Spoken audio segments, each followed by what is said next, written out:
गंगासागरवरनं परतीचा प्रवास केला आणि आमचे मित्र अशोकदास यांच्या घरी आमची राहण्याची व्यवस्था झाली।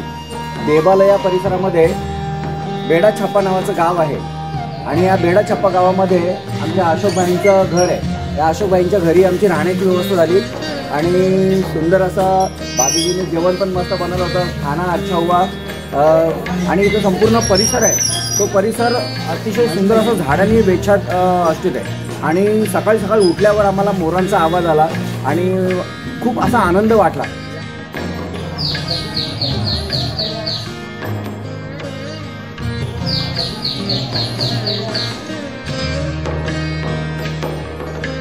अशोक भाऊंचे घर निसर्गरम्य वातावरणात आहे।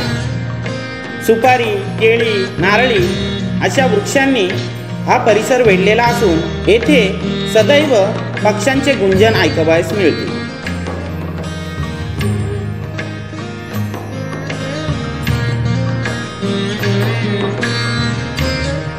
आम्ही रात्री सुमारे 2 वाजता त्यांच्या घरी पोहोचलो। तेव्हा घरातील सर्व मंडळी आमच्या बरोबर जेवणासाठी थांबली होती। सर्वांनी आमचे स्वागत अशा प्रकारे केले की आपण एका परराज्यात आहोत असे वाटले देखील नाही।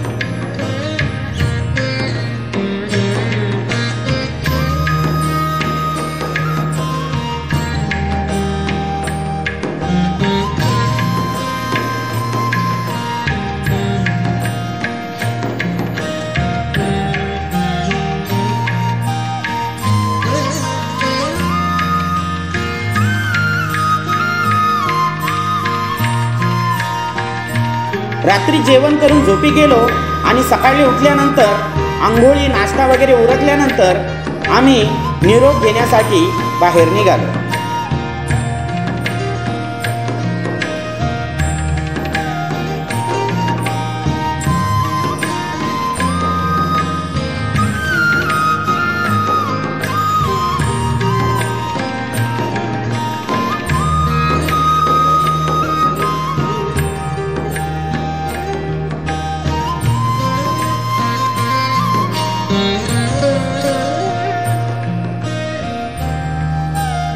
आम्ही निघालो तेव्हा ताईंना अश्रू अनावर झाले।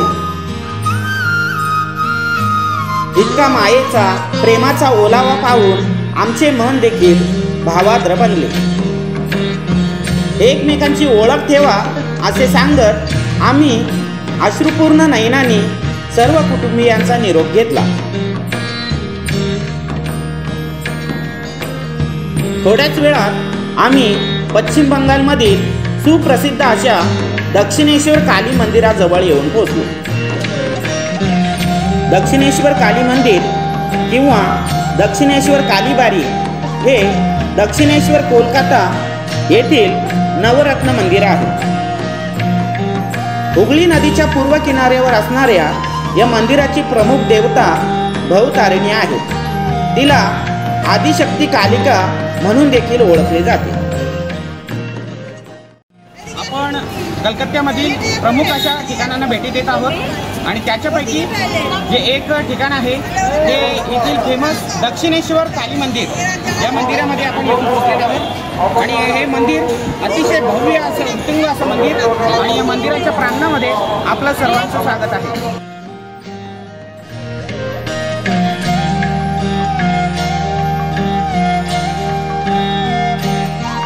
हे मंदिर भारतीय आणि युरोपियन स्थापत्य शैलीच्या संमिश्रणासाठी ओळखले जाते। मंदिराचा मुख्य सभामंडप बंगालच्या वास्तुकलेच्या नवरत्ना शैलीने प्रभावित आहे। या मंदिरात दररोज हजारो भाविकांची दर्शनासाठी गर्दी असते।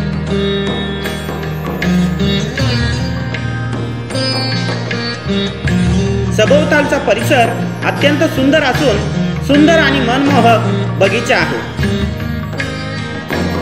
बाजूलाच स्वामी विवेकानंदांचा भव्य असा पुतळा उभारण्यात आला आहे। दर्शन घेऊन आम्ही लागलीच दुसरे पर्यटन स्थळ व्हिक्टोरिया म्युझियम पाहण्यासाठी निघालो. येथे जाण्यासाठी आम्हाला प्रसिद्ध अशा हावरा ब्रिजवरून जावे लागणार होते. हावरा ब्रिज हा हुगळी नदीवर बांधण्यात आलेला एक ऐतिहासिक ब्रिज आहे.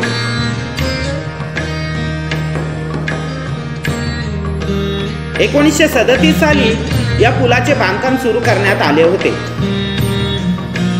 खूप साऱ्या हिंदी आणि बंगाली सिनेमांमध्ये या पुलाचे चित्रीकरण करण्यात आले आहे.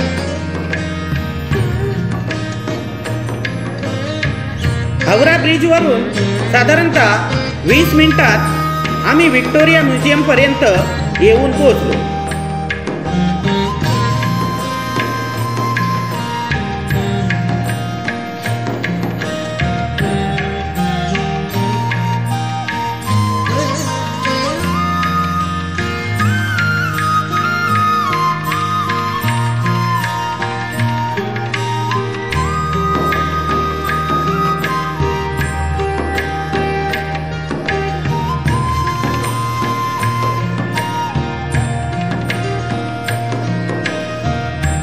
येथे आल्यावर आपणास आतमध्ये प्रवेश करण्यासाठी व म्युझियम पाहण्यासाठी तिकीट काढावे लागते.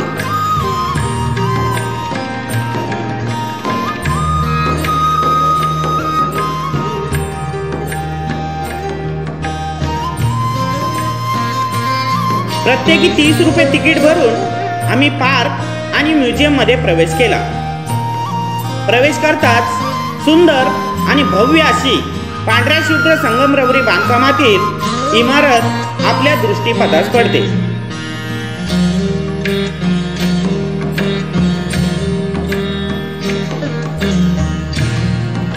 सभोवताली सुंदर आणि हिरवेगार असे गार्डन आपले मन मोहून घेते.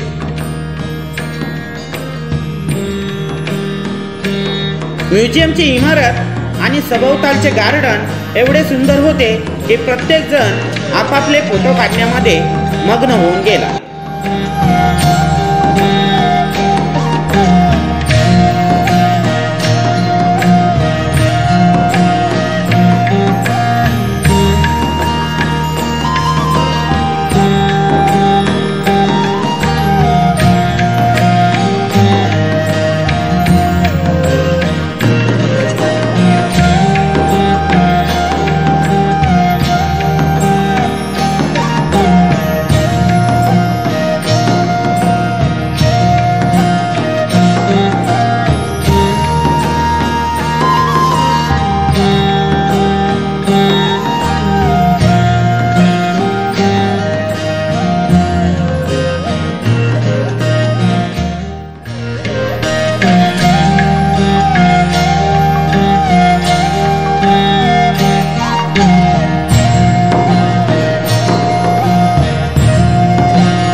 कोलकाता सिटीमध्ये आपलं सर्वांचं स्वागत आहे.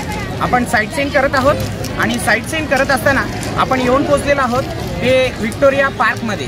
आणि हे व्हिक्टोरिया पार्कमध्ये हे विशाल आणि महाकाय असं पॅलेस आपल्या दृष्टीसमोर आहे आणि ते आपण पाहत आहात.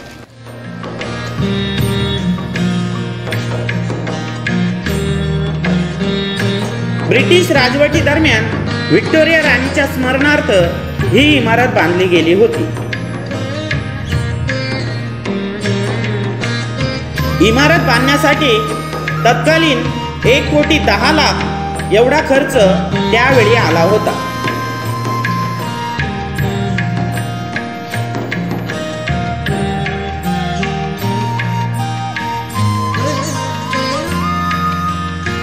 संपूर्ण संगमरवरी अशा दगडामध्ये बांधकाम केलेल्या या इमारतीस बांधकाम करण्यासाठी साधारणतः 20 वर्षाचा कालावधी लागला.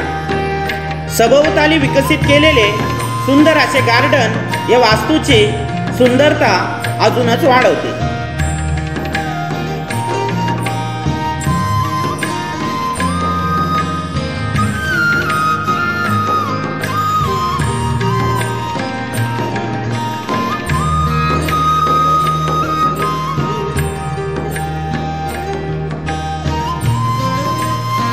व्हिक्टोरिया पॅलेस पाहून झाल्यानंतर आपण बेलूर मठ, कालीघाट मंदिर, इको पार्क यासारख्या इतरही ठिकाणांना भेटी देऊ शकता.